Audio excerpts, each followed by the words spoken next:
E aí, gurizada, tudo bem com vocês? Tudo tranquilo?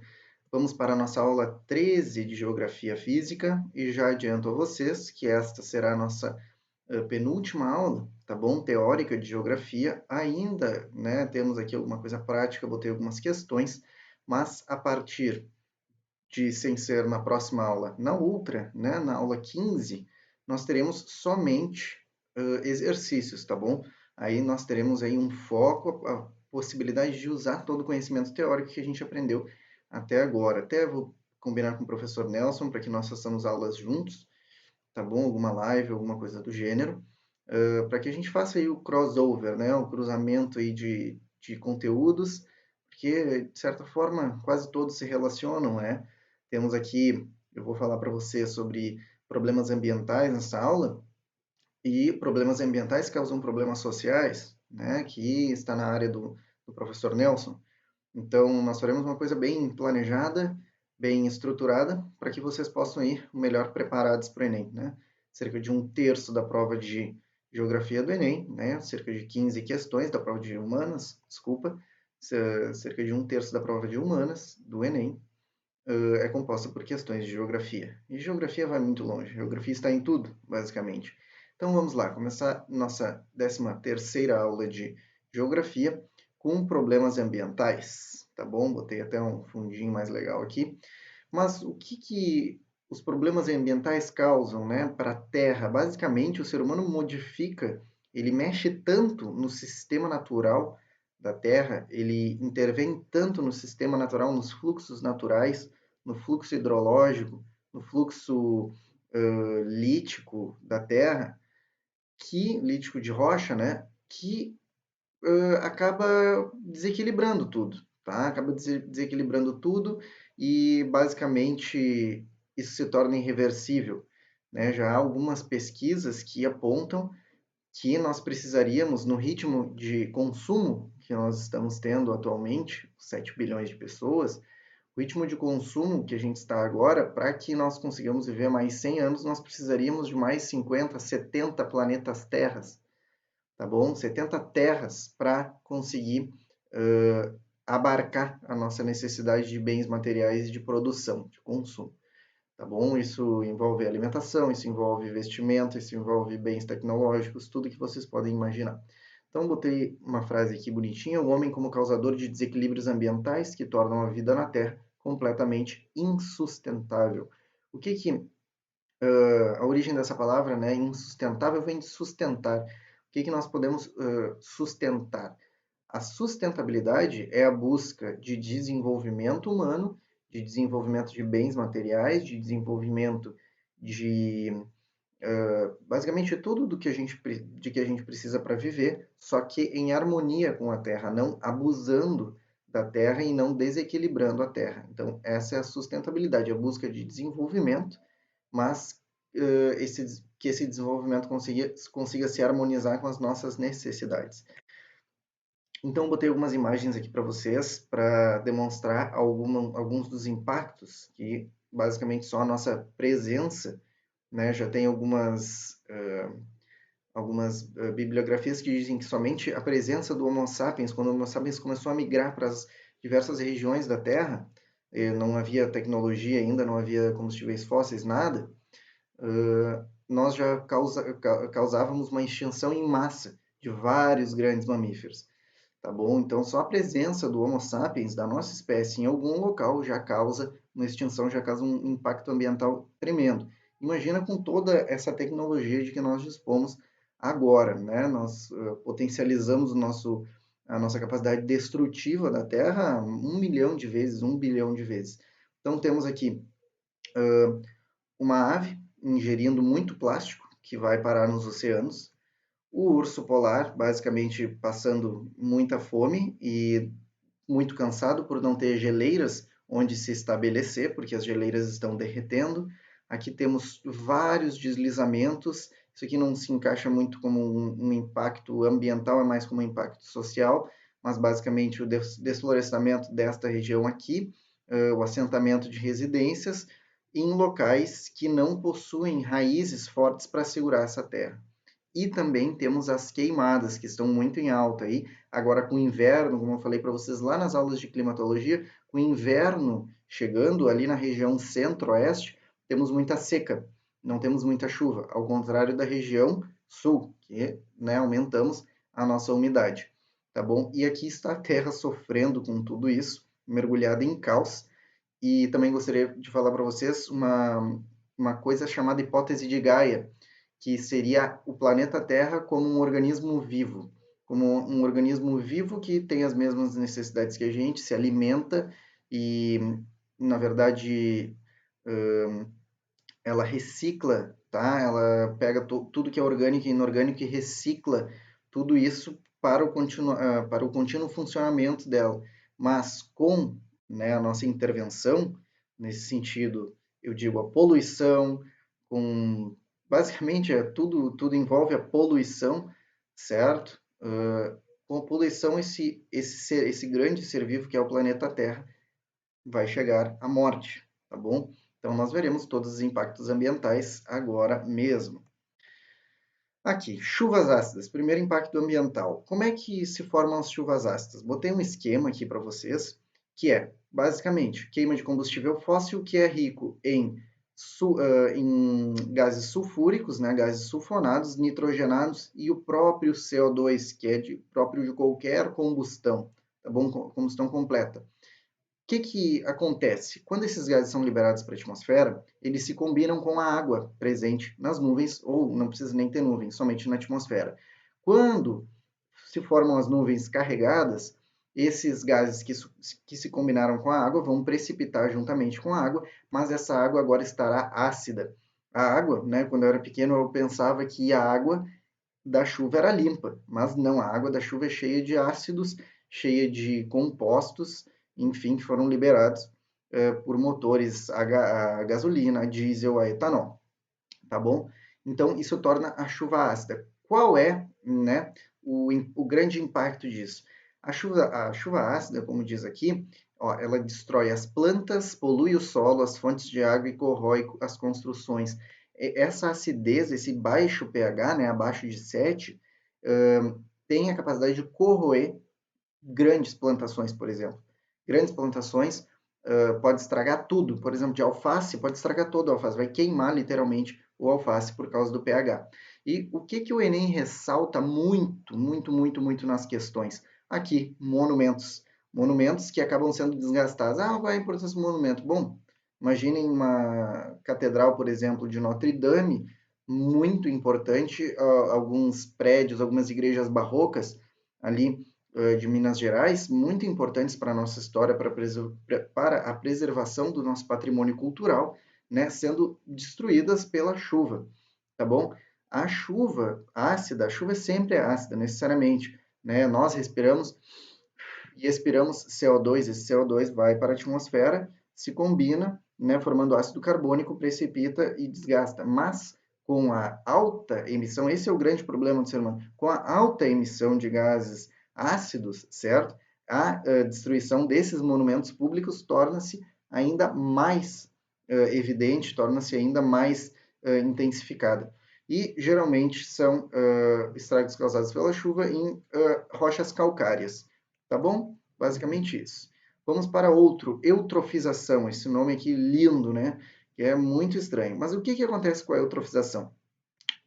Temos a liberação de material orgânico, digamos, esgoto não tratado, certo? Esgoto não tratado, tem dejetos humanos ali, tem restos, pode haver restos alimentares, pode haver muita matéria orgânica, certo? Até a urina pode servir para essas bactérias que vão receber, tá? Aí temos bactérias ali no rio, ou em algum corpo hídrico, um lago, tá? Essas bactérias, naturalmente ali desse rio, vão receber esses nutrientes.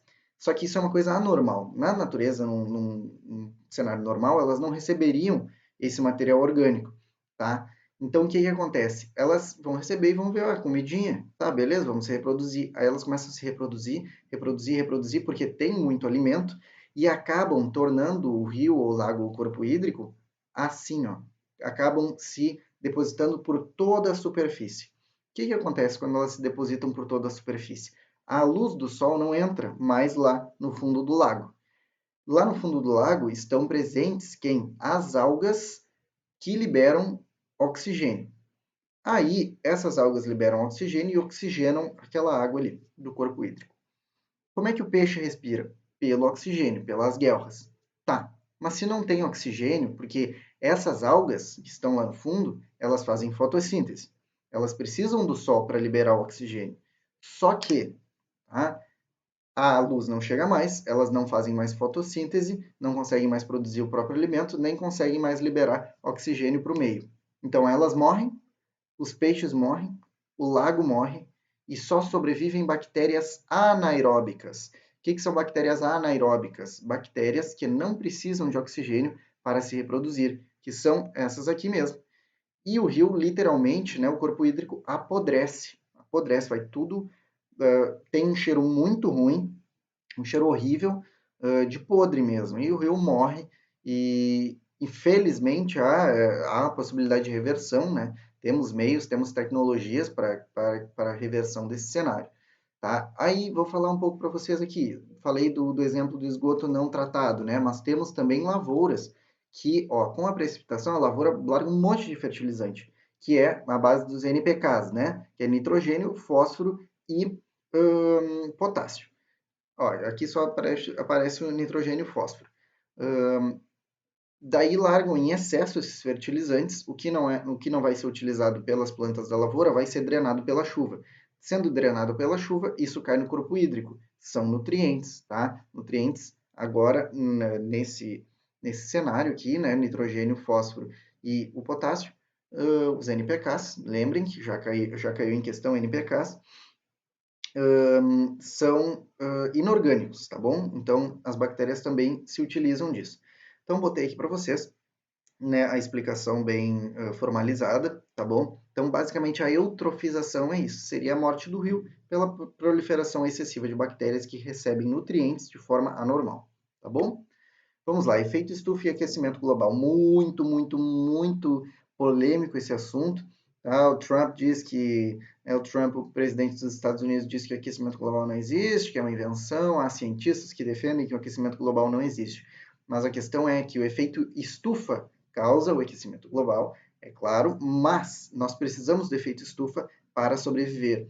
Né? Muitos evolucionistas já comprovaram cientificamente que se não houvesse, né, existido o aquecimento global, nós não estaríamos aqui, né? Porque a Terra ou seria muito, muito, muito quente, tá bom? Ou seria muito, muito, muito, muito fria. Então, o efeito estufa acontece como, né? Uma estufa é um espaço, né, que concentra calor. O efeito estufa, ele é causado pela presença de gases na atmosfera. Quando a Terra não tinha atmosfera, ou ela era muito, muito, muito quente, dependendo da sua posição em relação ao Sol, ou era muito, muito, muito fria, tá bom? Então, a gente não conseguia reter uma quantidade de calor ideal para que a vida vingasse na Terra, tá bom? Então, assim, nós precisamos do efeito estufa. O efeito estufa é uma coisa natural, tá? Só que, qual é o problema? Né? Esse efeito estufa, essa atmosfera, essa quantidade de gases ao redor do planeta que segura um pouco do calor, como vocês podem ver aqui, ó, a radiação vem do Sol, um pouco dessa radiação volta para o espaço e o outro pouco é retido na atmosfera para que nós tenhamos um aquecimento global, assim, uma temperatura normal, uma temperatura a qual a natureza consegue se adaptar, tá bom? Então, assim, qual é o problema? É que nós, com as indústrias, tá? Com a queima de combustíveis fósseis, com a pecuária intensiva e extensiva muito grande, com o alto índice de desflorestamento, com o que eu poderia dizer mais aqui para vocês? A indústria com o alagamento de regiões para a construção de hidrelétricas, tá bom? Tudo que libera muito gás, tá? É muito prejudicial para o planeta. Por quê? Porque quanto mais gás na atmosfera, mais calor a gente retém. E quanto mais calor a gente retém, mais o planeta esquenta. Qual é o problema? Quanto mais o planeta esquenta, mais a gente vai saindo da temperatura ideal para que a vida se estabilize. E nós conseguimos ver isso pelo derretimento das geleiras, por exemplo, pelo aquecimento dos oceanos, por exemplo, o que causa, como eu mostrei aqui para vocês, né, essa imagem aqui, ó. Essa imagem aqui, ó. A Terra vai aquecendo demais, tá? E aí, ó, o urso polar não tem mais geleira onde descansar, ele não tem mais geleira onde andar. Muito preocupante. Então, o problema, combustíveis fósseis, e temos aí os maiores emissores de gases de efeito estufa, que estão, né, os 4 primeiros, Estados Unidos com certeza, o país mais industrializado do mundo, temos a China, a Rússia e a Alemanha, né? Faltou um acento ali em Rússia. Temos a China, a Rússia e a Alemanha. O que esses países têm em comum? Grande nível de industrialização. Eles têm muita indústria. E, com muita indústria, naturalmente, temos muita emissão de gases de estufa, né? Lembrem daquelas chaminés das usinas, né? Liberando um monte de gases de estufa, tá bom?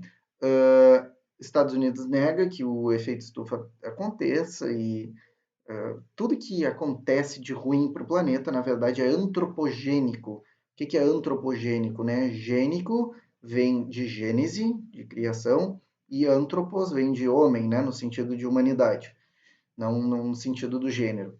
Então, criado pelo homem, gênese, criado pelo homem. Então, antropogênico, tá? Tudo que acontece para o planeta é antropogênico. Aí, a temperatura do nosso planeta cresce descontroladamente, ocasionando o aquecimento global, né? Ação antropogênica. E tenho aqui, trouxe uma informação para vocês, bem legal, uma canetinha aqui, que o metano, deixa eu ver, opa, vamos ver se eu consigo, não consigo, tá, que o metano é 25 vezes mais forte, não forte, que o CO2, que o dióxido de carbono. O metano, a sua molécula no ar, consegue reter 25 vezes mais calor do que o CO2. Então, com uma quantidade muito menor de metano na atmosfera, eu consigo reter muito mais calor do que com o CO2. E qual é o problema, né, desse metano aqui? O problema é os grandes rebanhos que nós temos ao redor do planeta. Só o Brasil, né, tem quase tantas cabeças de gado quanto a população. Então tem quase uma cabeça de gado para cada pessoa no Brasil, tá bom? Então, para vocês terem uma ideia, se eu emito, sei lá, 1 tonelada de CO2 por dia, a vaquinha pode emitir lá, o gado pode emitir 1 tonelada também. Só que essa tonelada de metano que vai emitir, basicamente de resíduos gástricos, né, que seria pelo trato intestinal, tá bom? Porque esses são ruminantes, eles liberam muitos gases, né? Lá os peidinhos da vaca, né? Libera muito metano. E esse metano retém muito calor. Então já há estudos que comprovam que o maior responsável pelo aquecimento global no mundo é a pecuária e é a criação de gado. E que, portanto, nós deveríamos parar de comer carne. Muito interessante aí. Um grande desafio futuro para a humanidade, tá bom? Aí temos aqui alguns acordos para o meio ambiente, que eu decidi colocar isso aqui, porque envolve muito a emissão de gases. Então, daqui, o que vocês realmente têm que saber assim, de importante? Né? Tem que saber a Conferência de Estocolmo, muito interessante, tá? Um marco histórico, porque foi o primeiro encontro ambiental das nações, né? Uma tentativa de unir as nações em um sentido de preservação ambiental mundial, tá bom? Então, a redução de materiais tóxicos, a preservação do meio ambiente, ali o financiamento para promover essas ações e benefícios do meio ambiente, e de modo a atingir o desejado desenvolvimento sustentável. O que é a sustentabilidade? Novamente, nós teremos questões sobre isso. Sustentabilidade não é parar de explorar a natureza. Sustentabilidade é eu me desenvolver, eu ter a minha indústria, mas ao mesmo tempo com uma consciência ambiental de que eu não estou causando um impacto gigantesco para a natureza. Por exemplo, eu produzo ouro, tá? Mas eu insisto em continuar né, garimpando com mercúrio e largando esse mercúrio na natureza, né? Mercúrio é um metal pesado ultra poluente que fica no organismo dos seres vivos basicamente para sempre. Por que eu não uso uma tecnologia, que já há tecnologia de garimpo, que descarta o uso de mercúrio, entendeu? Então, essa é a questão do desenvolvimento sustentável. Eu sou sustentável quando eu paro de agredir a natureza, mas eu não paro de me desenvolver. E aqui temos a Eco 92, outras, só quis botar uma história para vocês, Rio mais 10, Rio mais 20, e temos aqui o Protocolo de Quioto em 1997, que é um protocolo que visa a diminuição específica de gases de efeito estufa ao redor do mundo inteiro. Só que o que acontece nesse protocolo aí de Quioto? Né? Uma esperteza que fizeram. Disseram assim, ó, não, cada país vai ter um tanto para gastar, não, vai ter um crédito aí, um limite para emitir de CO2 por ano. Tá, beleza. Aí o que acontece? Digamos que tem um país bem pouco industrializado ali na América Central, tá bom? Sei lá, Honduras, sei lá, muito pouco industrializado. Esse país não vai usar os créditos todos que ele tem direito, porque ele não tem indústria para emitir tudo isso de CO2 ou de outro gás de efeito estufa. O que ele vai fazer? Permitir uma venda desses créditos. Então, os créditos que esse país não usa, ele vai vender para um país que usa além do seu limite. Digamos, aí, por exemplo, Estados Unidos, né? O mal da humanidade, Estados Unidos. Então, os Estados Unidos vai comprar esses créditos de carbono, né? Tem o comércio, né, de carbono, o mercado de carbono, chamados créditos de carbono, vai comprar desses países que não utilizam o seu limite. Então, o que adianta, certo, estabelecer um limite para cada um, se os Estados Unidos podem comprar e exceder o seu limite e basicamente eles, né, mandam o mundo e fazem o que quiserem, entendeu? Então, não, isso foi uma tentativa muito falha de estabelecer assim um limite, tá? De estabelecer uma diminuição de gases de efeito estufa na atmosfera e os Estados Unidos não concordava, China não concordava, e quando esses dois gigantes não concordam com alguma coisa, não há o que as outras nações possam fazer, infelizmente. Então, desse slide aqui, Conferência de Estocolmo, a primeira conferência ambiental, e Protocolo de Quioto, que é a comercialização de créditos de carbono. Bom, temos aqui a inversão térmica, tá? Cai muito no Enem, isso aqui, mas é bem tranquilo, vou mostrar para vocês depois. Então, a inversão térmica é um processo natural, tá? Que acontece basicamente no inverno, tá bom? Que é o que? A atmosfera, ela é composta por ar quente e por ar frio. E quando o ar está quente, ele tende a subir e o ar frio ocupar o seu local. Então, temos esse movimento atmosférico que se chama convecção. Acontece com todos os fluidos, né? Mais caracteristicamente com a água, convecção. Quando nós estamos em um ambiente, tá, urbano, onde há muita emissão de partículas, né, poluentes, essa inversão térmica ela se torna ainda mais intensificada, né? Sempre o ser humano ali intensificando tudo que pode e avacalhando, né? Que pena não, né? A gente sofre com a nossa própria intensificação, né? Infelizmente, o homem é o lobo do homem, né? Não adianta. E não consegue, ó, daí o que eu escrevi? Caracteristicamente, fenômeno urbano, na inversão térmica, processo natural intensificado pela poluição, ocorre que o ar frio mais denso não consegue perpassar a camada de ar quente, menos denso, havendo a falta de circulação atmosférica no local. Então, o que acontece? Todo aquele gás poluído que os carros, que as indústrias estão emitindo, ele fica retido ali bem perto da superfície, porque essa convecção está impedida, tá bom? E o que acontece? Essa imagem aqui que eu mostrei para vocês, cidade de São Paulo. Podre, o ar fica podre e a gente respira isso, né? Basicamente, em núcleos urbanos isso aqui acontece.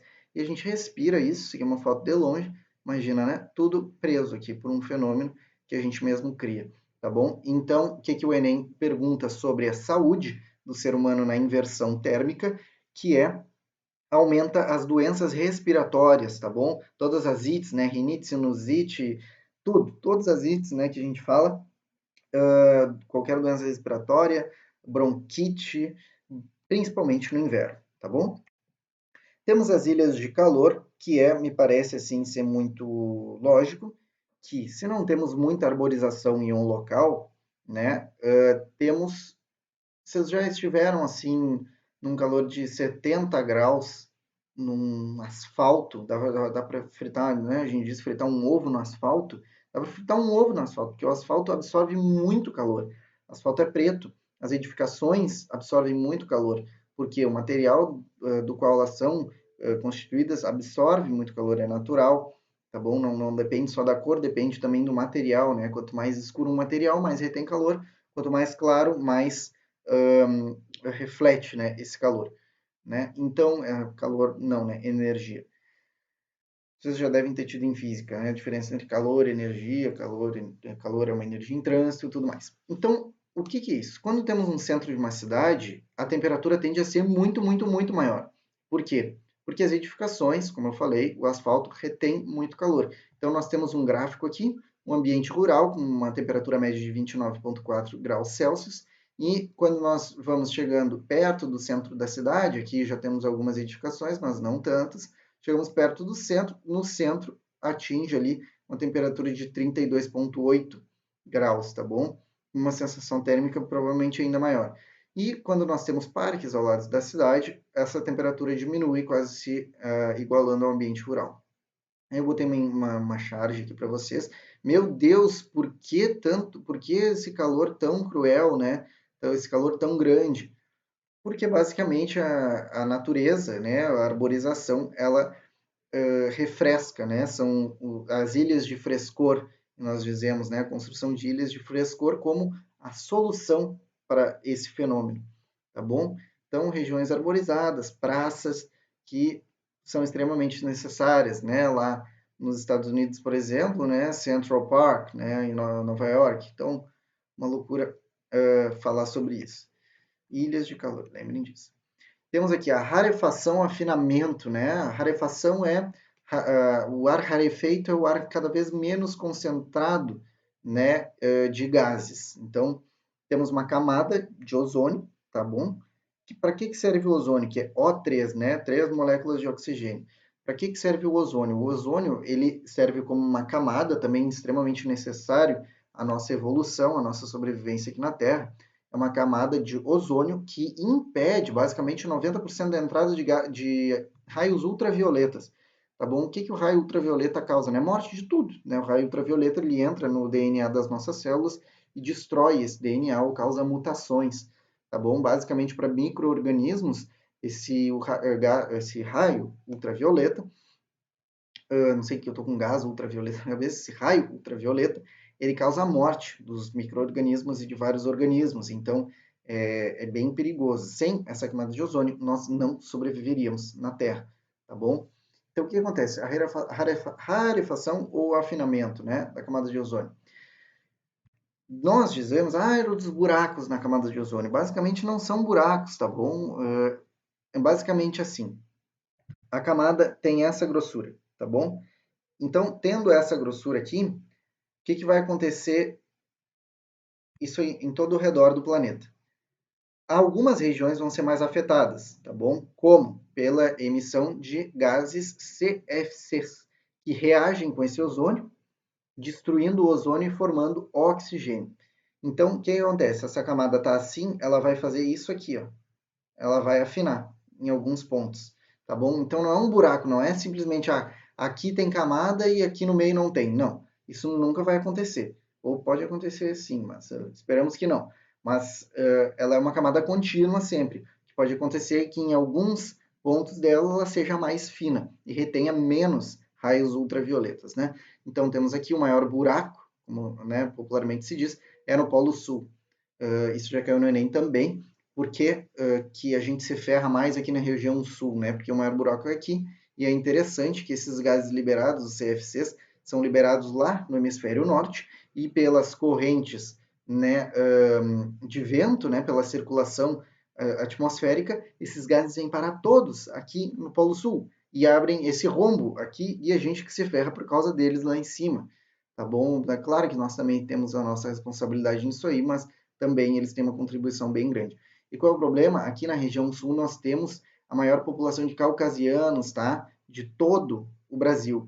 Caucasianos, pessoas bem brancas. Por quê? Devido à imigração. Imigração italiana, alemã, polonesa e aí, por aí vai. Tá? Então, temos aqui a entrada excessiva, causa morte de organismos, maior incidência de câncer de pele, né? Caucasiano, que eu ia falar para vocês, câncer de pele, muito perigoso. Por isso que antigamente dava para tomar banho, né, na praia, tranquilo, sem passar protetor solar, hoje já não dá mais. Mas já temos evidências da recuperação dessa camada de ozônio, que eu até mostrei para vocês, né? O tamanho do rombo vai aumentando ao longo dos anos, tá bom? Então, temos aí que pensar sobre isso. Desmatamento, desflorestação, desflorestamento, aí se vocês precisarem de sinônimos para pôr aí na redação, é muito importante. Botei aqui basicamente o desflorestamento na Amazônia, o desmatamento, tá bom? Porque tá muito em alta, né? As políticas ambientais aí do governo, do novo governo, não estão muito boas, apesar de termos tecnologia para isso, né? Então, esse desmatamento da Amazônia, ele ocorre por muitas coisas, ocorre por mineração, ocorre para agropecuária, ocorre basicamente para esses dois fatores, assim. Então, se perguntarem, assim, uma questão, qual o maior responsável pelo desmatamento na Amazônia? Ou vai ser agropecuária ou vai ser pecuária, tá? Principalmente a criação de gado, né? Derrubar, fazer essas derrubadas, essas queimadas para fazer, né, a construção de pastos, para fazer ou para plantar uma lavoura, para plantar soja, para fazer ração para o gado, tudo envolvendo gado, né? O gado é uma moeda internacional muito grande, a carne, né? É uma moeda internacional muito cara, né? De valor muito alto. Então, desmatamento, intervenção humana, e mais prejudica a região, e ainda o agravante de quase metade dos casos, né, ocorre de maneira ilegal. Ocorre de maneira ilegal porque, enfim, né, a gente tem satélite, a gente tem imagens de satélite, tem o exército, mas parece que estão querendo soltar as rédeas disso aí. Produção de monoculturas ali. Eu esqueci de falar para vocês, né? Atividades madeireiras, né? Atividades madeireiras é a coisa mais louca do mundo, né? Para arrancar tudo isso, dizem que a Amazônia é o pulmão do mundo, na verdade não é. A Amazônia, ela faz basicamente a circulação atmosférica com a umidade, tá bom? Mas o pulmão do mundo é o plâncton, né? O maior produtor de oxigênio do planeta é o fitoplâncton que está localizado nos oceanos. Então, a Amazônia não é o pulmão do mundo, como vocês ouvem por aí. E temos ali a grilagem de terras, que é basicamente eu falsificar já expliquei para vocês, eu acho, mas é falsificar um documento dizendo que aquela parte da terra é minha, mas na verdade não é, é um documento falsificado. Então temos a maior causa de desmatamento na Amazônia, pecuária, tá bom? Então vamos lá. Microplásticos nos oceanos, né? E lixo nos oceanos.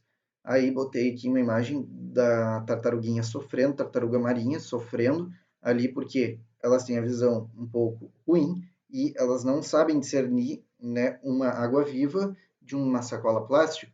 Então tem que pensar duas vezes antes de jogar um lixo na rua, um plástico, um saco plástico, porque esse saco plástico pode parar num rio, né, em algum lugar e sufocar algum animal, né? Então estamos vendo aqui a tartaruguinha sofrendo. E a outra imagem é, em 2050 teremos mais plástico do que peixes nos oceanos, tá bom?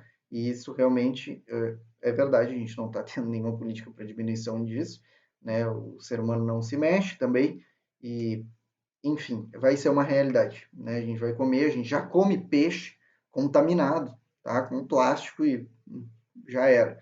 Tá bom? Então, os plásticos estão sufocando os oceanos, cerca de 8 milhões de toneladas de plásticos entram no oceano atualmente. Né? 90% das aves marinhas possuem fragmentos de plásticos no estômago. 90%, gente. Imagina 90% das aves, tá? Possuem plástico no estômago. Isso é muito cruel. E nós somos os verdadeiros responsáveis por isso. Não tem outra pessoa quem culpar, né? Não vai falar para um rinoceronte que a culpa é dele, porque não é, né? E mais plástico do que peixes. Origem maior dos microplásticos são plásticos que nós até não conseguimos enxergar, se enxergar seria plástico em pó, eu diria assim, um plástico muito pequeno, que é a lavagem, tá?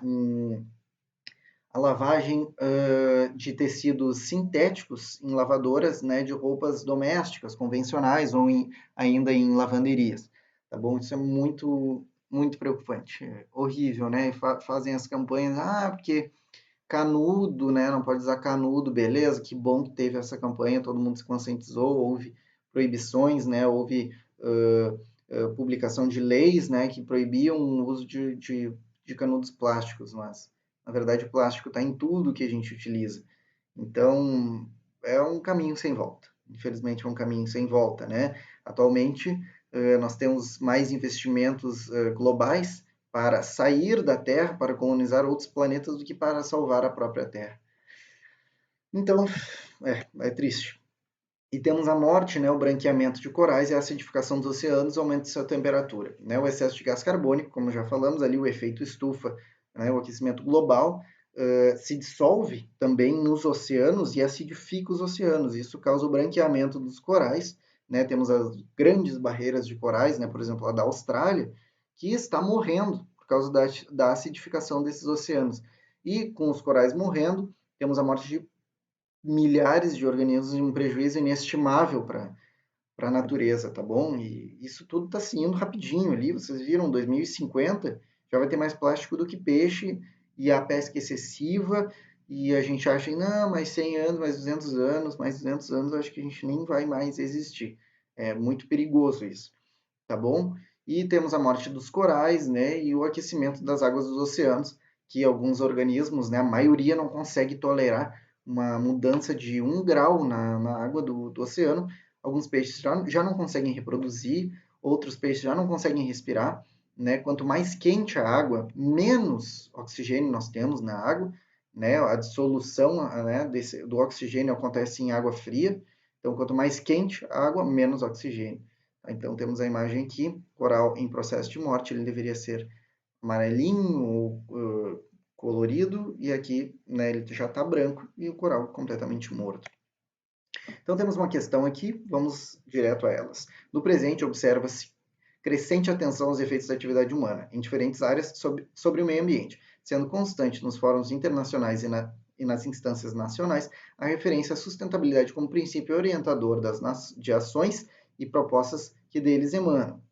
A sustentabilidade explica-se pela, bom, já falei para vocês, ressaltei muito na nossa aula, sustentabilidade, eu me desenvolver, né? Mas que ao mesmo tempo eu me desenvolva, mas que a natureza não sofra com isso.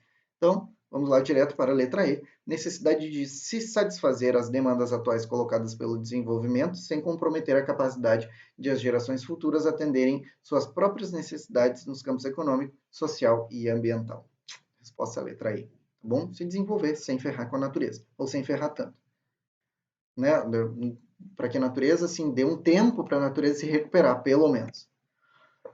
A relação intrínseca que existe entre os assentamentos urbanos e seu suporte físico sempre provocou impactos, negativos ou positivos. As mudanças nos padrões produtivos e nas dinâmicas populacionais alteram a natureza desses impactos e, consequentemente, as condições socioambientais das aglomerações urbanas. Assinale a alternativa que indica uma mudança nos padrões produtivos que contribui para a intensificação dos problemas ambientais urbanos. O que eu falei muito aqui? Indústria, indústria, indústria, indústria, indústria. A indústria ferrou com tudo. Então, vamos ver o que é... letra B, Revolução Industrial. Pum, deu. Resposta certa. Revolução Industrial ferrou com tudo. Tá bom? Melhorou, né, em alguns parâmetros da nossa qualidade de vida, alguma coisa assim, tá? Mas ferrou com toda o meio ambiente. Tá bom? Então, indústria. A neblina que atingiu Manaus na madrugada desta sexta-feira, dia 27, chamou a atenção dos manauenses. Motoristas tiveram dificuldade com a visibilidade de semáforos e o aeroporto internacional Eduardo Gomes, na Zona Oeste, foi fechado, segundo o chefe meteorologista do Instituto Nacional de Meteorologia, INMET, no Amazonas, Veríssimo Farias. O nevoeiro na madrugada no início da manhã é uma reação da inversão térmica. O fenômeno é considerado normal e está relacionado com a mudança de temperatura repentina e encontro de massas de ar com compressão atmosférica diferente. O fenômeno citado pelo texto é considerado, então, o que vocês têm que prestar atenção aqui? Eu queria tanto usar essa canetinha aqui. Não estou conseguindo. Aqui, ó. Inversão térmica. A questão é sobre inversão térmica. Então, vamos direto assim, ó, lembrar, inversão térmica. O ar não consegue circular e aí todos os poluentes ficam presos. Poluentes, poluição, tá?